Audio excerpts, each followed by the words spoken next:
Thousands of you are sharing and commenting on new video with crisp images showing a man suspected of animal cruelty.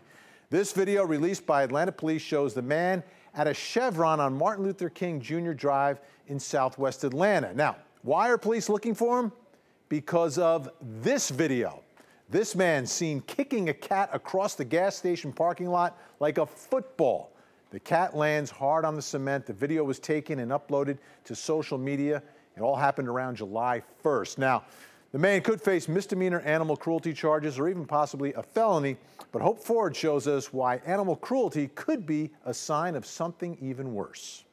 There are studies that show that there's a link between being violent toward animals and being violent towards humans. Animal cruelty and human violence, there is a documented connection.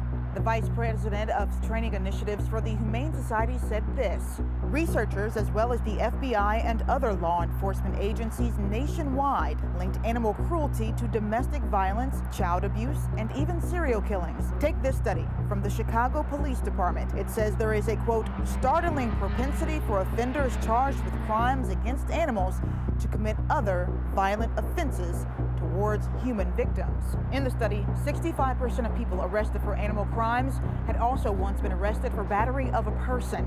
And of 36 convicted multiple murderers, 46% admitted to prior animal torture. A different study shows pet abuse is one of 4 predictors of domestic partner violence.